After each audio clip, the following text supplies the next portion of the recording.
આમ આદમી પાર્ટીના પ્રદેશ ઉપપ્રમુખ હસમુખ પટેલની ધરપકડ કરવામાં આવી છે। મહિલાનું અપહરણ કરીને ઢોર માર માર્યાનો ગંભીર આરોપ હસમુખ પટેલ ઉપર લાગ્યો છે। કંપનીના બેનામી હિસાબો લીક થવાના ભયથી આ કાવતરું રચ્યાનો આરોપ અત્યારે લગાવવામાં આવ્યો છે। 13 વર્ષથી આપ સાથે જોડાયેલા નેતા પર આ સનસનીખેજ આરોપો લાગ્યા છે। પીડિતાને પોલીસ પાસે ન જવા ધમકી આપ્યાનો પણ આરોપ લગાવવામાં આવ્યો છે।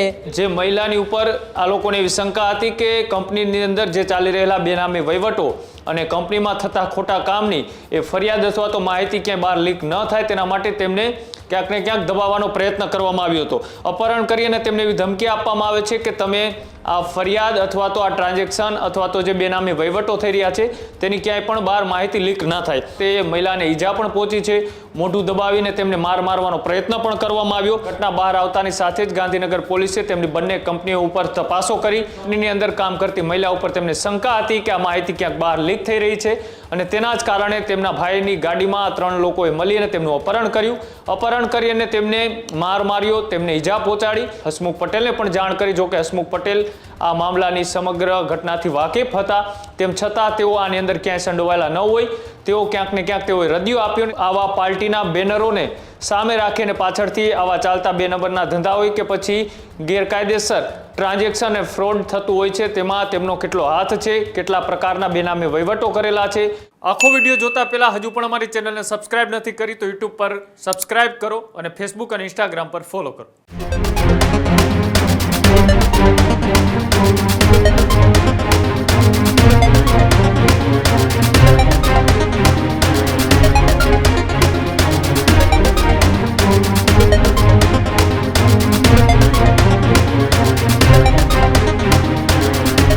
સ્થાનિક સ્વરાજ્યની ચૂંટણી પહેલા ફરી એક વખત આમ આદમી પાર્ટીના એક નેતા વિવાદમાં આવ્યા છે। આમ આદમી પાર્ટીના પ્રદેશ ઉપપ્રમુખ હસમુખ પટેલની ધરપકડ કરવામાં આવી છે। ગાંધીનગર પોલીસની મોડી રાત્રે આ મોટી કાર્યવાહી જોવા મળી હતી। મહિલાનું અપહરણ કરીને ઢોર માર માર્યાનો ગંભીર આરોપ હસમુખ પટેલ ઉપર લાગ્યો છે। ત્યારે હસમુખ પટેલ સામે અનેક ગંભીર કલમો હેઠળ અત્યારે ગુનો પણ નોંધવામાં આવ્યો છે। કંપનીના બેનામી હિસાબો લીક થવાના ભયથી આ કાવતરું રચ્યાનો આરોપ અત્યારે લગાવવામાં આવ્યો છે। પોતાની જ મહિલા કર્મચારીને અપહરણ કરાવ્યાનો ચોંકાવનારો મામલો હવે આમ આદમી પાર્ટીના ઉપપ્રમુખ હસમુખ પટેલ સામે એ ફરિયાદ દાખલ થઈ છે। 13 વર્ષથી આપ સાથે જોડાયેલા નેતા પર આ સનસનીખેજ આરોપો લાગ્યા છે। મહિલા સુરક્ષાની વાત કરતી પાર્ટી માટે આ શરમજનક ઘટના સામે આવી છે। ભાઈ હિમાંશુ સાથે મળીને ગુનાને અંજામ આપ્યાનો પણ આક્ષેપ કરવામાં આવ્યો છે। પીડિતાને પોલીસ પાસે ન જવા ધમકી આપ્યાનો પણ આરોપ લગાવવામાં આવ્યો છે।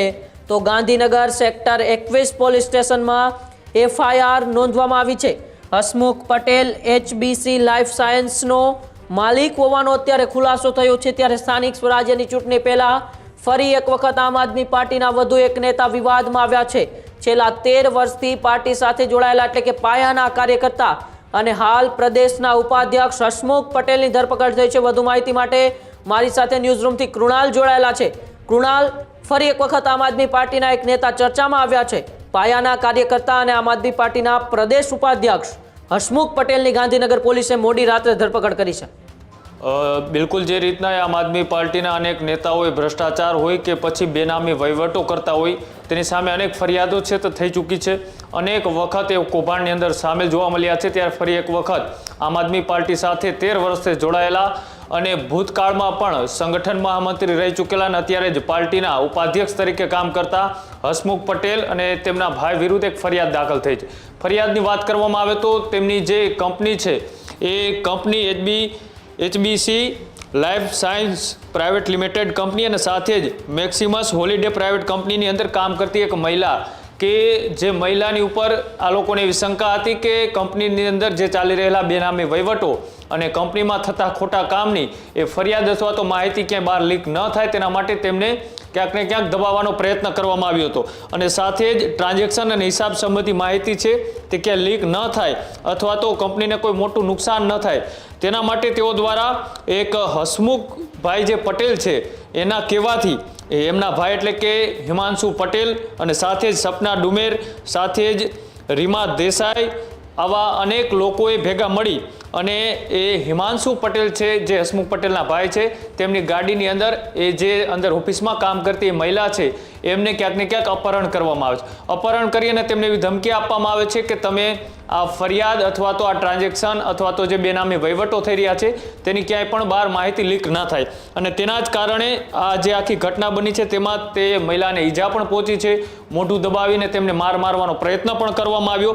અને જે બનેલ બનાવ છે તેમાં ભોગ બનનારે હસમુખ પટેલને પણ આ જાણ કરી હતી કે મારી સાથે તમારા જ ભાઈ અને તેમની સાથે કંપનીમાં રહેતા કામ કરતા અને લોકો દ્વારા આ રીતનું અપહરણ કરીને મને દબાવવાનો ક્યાંક ને ક્યાંક પ્રયત્ન કરવામાં આવ્યો છે. તેના જ કારણે એ ફરિયાદીએ જે ફરિયાદ લખાવી છે તેના કારણે હવે આ આખી જે ઘટના છે એ ઘટના બહાર આવી છે. અને આ ઘટના બહાર આવતાની સાથે જ ગાંધીનગર પોલીસે તેમની બંને કંપનીઓ ઉપર તપાસો કરી અને તપાસો કરતા અનેક બેનામી વહીવટો, બેનામી ટ્રાન્ઝેક્શન અને HBC જે લાઈફ સાયન્સ કરીને પ્રાઇવેટ લિમિટેડ કંપની છે અને સાથે જ મેક્સિમસ હોલિડે નામની આ કંપની એ પોતાના ભાઈ એટલે કે હિમાંશુ પટેલ ચલાવતા હતા. અને પાછળથી જે બેનામી વહીવટો હોય કે પછી અન્ય જગ્યાએથી આવતું ફંડ હોય આ તમામ ક્યાંક ને ક્યાંક કંપનીઓના નામે બોગસ ટ્રાન્ઝેક્શન થતા હતા. અને કંપનીની અંદર કામ કરતી મહિલા ઉપર તેમને શંકા હતી કે આ માહિતી ક્યાંક બહાર લીક થઈ રહી છે. અને તેના જ કારણે તેમના ભાઈની ગાડીમાં 3 લોકોએ મળી અને તેમનું અપહરણ કર્યું. અપહરણ કરી અને તેમને માર્યો, તેમને ઈજા પહોંચાડી અને ધમકી પણ આપી કે જો આગામી દિવસોની અંદર આ માહિતી લીક થશે તો તમારી ઉપર પણ અમે આ જ રીતનો એ અત્યાચાર છે તે ગુજારશું. અને તેના જ કારણે મહિલાએ હસમુખ પટેલને પણ જાણ કરી. જો કે હસમુખ પટેલ આ મામલાની સમગ્ર ઘટનાથી વાકેફ હતા, તેમ છતાં તેઓ આની અંદર ક્યાંય સંડોવાયેલા ન હોય. તેઓ ક્યાંક ને ક્યાંક તેઓએ રદિયો આપ્યો અને ત્યારબાદ પોલીસ સુધી આ માહિતી પહોંચી અને પોલીસે મોડી રાત્રે ગાંધીનગરની અંદર તેમના ઘર અને તેમની ઓફિસ ખાતે જ્યારે સર્ચ ઓપરેશન કરવામાં આવ્યું ત્યારે ખબર પડી કે આ બંધ બારણે ચાલતા તમામ ખેલોની અંદર ન માત્ર આ વ્યક્તિઓ પણ તેની પાછળ 13 વર્ષથી જોડાયેલા આમ આદમી પાર્ટીના કાર્યકર્તા અને અત્યારના પાર્ટીના ઉપાધ્યક્ષ અને ભૂતકાળમાં સંગઠન મહામંત્રી રહી ચૂકેલા એવા હસમુખ પટેલનો પણ આમાં મોટો હાથ છે. અને તેના જ કારણે પોલીસે અત્યારે તેમની ઉપર કાર્યવાહી છે તે શરૂ કરી છે. તેમની સામે ફરિયાદ છે તે પણ દાખલ કરવામાં આવી છે. જોવાનું રહેશે કે માત્ર એ આવા પાર્ટીના બેનરોને સામે રાખીને પાછળથી આવા ચાલતા 2 નંબરના ધંધા હોય કે પછી ગેરકાયદેસર ટ્રાન્ઝેક્શન અને ફ્રોડ થતું હોય છે તેમાં તેમનો કેટલો હાથ છે, કેટલા પ્રકારના બેનામી વહીવટો કરેલા છે, ક્યાંથી એ પૈસાનું ટ્રાન્ઝેક્શન કરવામાં આવતું હતું, ક્યાંથી પૈસા છે તેમના ખાતાની અંદર આવતા હતા. આ તમામ વસ્તુઓનો આગામી દિવસોમાં જ્યારે પોલીસ ખુલાસો કરશે ત્યારે ખબર પડશે. ને જે રીતના આમ આદમી પાર્ટી એ ગરીબોની પાર્ટી, સામાન્ય વ્યક્તિઓની પાર્ટી અને કોઈ મોટા તામઝામ વગર લડતી ચૂંટણીવાળી પાર્ટી કહેવાય છે, પણ એ માત્ર પોતાના નેતાઓ જે દાવાઓ કરે છે ક્યાંક ને ક્યાંક પોકળ સાબિત થતા હોય તેવું લાગી રહ્યું છે. કેમ કે અનેક નેતાઓ આ રીતના ભ્રષ્ટાચારના ભયડાની અંદર તેઓના નામ ખુલી ચૂક્યા છે. જોવાનું રહેશે કે હવે માત્ર હસમુખ પટેલ જ આમાં જવાબદાર છે કે પછી આમ આદમી પાર્ટીના બીજા કોઈ ટોચના નેતાઓ સાથે થયેલા ટ્રાન્ઝેક્શનના વ્યવહારો પણ આજે આખું કૌભાંડ બહાર આવ્યું છે તેમાં ખુલે છે કે કેમ? ઉમંગ જી બિલકુલ, આભાર કૃણાલ સમગ્ર માહિતી બદલ. આ જ પ્રકારની તમામ અપડેટ જોવા માટે ન્યૂઝરૂમ ગુજરાતને લાઇક, શેર અને સબસ્ક્રાઇબ કરવાનું ભૂલતા નહીં.